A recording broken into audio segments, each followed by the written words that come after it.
रायगड, महाराष्ट्रासह देश विदेशातील ताज्या बातम्या पाहण्यासाठी मॅक्स इंडिया लाईव्ह चॅनलला सबस्क्राईब करा आणि बेल आयकॉन दाबायला विसरू नका.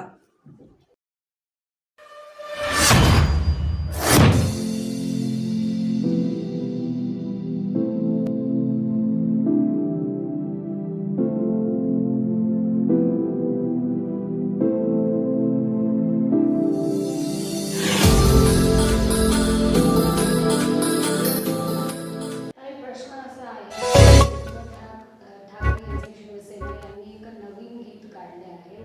तुम्ही काय सांगणार याच्यावर? आणि त्यांचं असं पण म्हणणं आहे की 48 जागा ते लोक जिंकून येणार, म्हणजे पक्ष किंवा महाविकास आघाडी. तर तुम्ही काय सांगणार आहे याविषयी? महाविकास आघाडी जी आहे ती आता खरं तर काही राहिलेलीच नाही आहे. कारण प्रत्येक जणांनी अनेक ठिकाणी स्वतःचे उमेदवार उभे केले, एकमेकांना न विचारता, विश्वासात न घेता, आणि त्यांच्यामध्येच एक चढाओढ आणि स्पर्धा लागलेली आहे. त्यामुळे हे स्वतःच एकमेकांचे उमेदवार पाडणार आहेत, पहिली गोष्ट. दुसरं, जे नवीन गीत उबाठा गटाने जारी केलं आहे त्याच्यामध्ये बाळासाहेबांची मशाल, खरं तर बाळासाहेबांचं चिन्ह हे धनुष्यबाण होतं आणि ते धनुष्यबाण आमच्याकडे आहे. माननीय एकनाथजी शिंदे हे मुख्य नेते असून आणि शिवसेना आणि धनुष्यबाण हे नाव आता एकनाथ शिंदे यांच्याकडे आहे.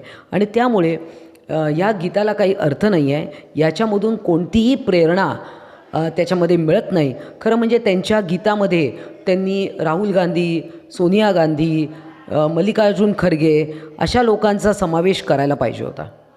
त्यांचं असं पण म्हणणं आहे की हे जे मशाल आहे ते शहर ते ग्रामीण भागापर्यंत सगळीकडे पोचलेलं आहे आणि ह्यांचा परिणाम अंधेरीचे बायकोचे जे निवडणूक होतं त्याच्यामध्ये सगळीकडे सगळ्या लोकांनी बघितलेच आहे. बघा, अंधेरीची निवडणूक आपल्याला माहिती आहे की कशा परिस्थितीत झाली आणि त्यामध्ये नंतर भारतीय जनता पक्षाने उमेदवार दिला नव्हता आणि आपल्याला माहिती आहे की ती निवडणूक काय झाली होती. केवळ त्यावेळेला तुम्ही एक सीट जिंकलात म्हणून आता तुम्ही महाराष्ट्रामध्ये इंडिया आघाडी आणि महाविकास आघाडी ही 48 लोकसभा जिंकून येतील, हे एक दिवसा स्वप्न पाहण्यासारखं आहे.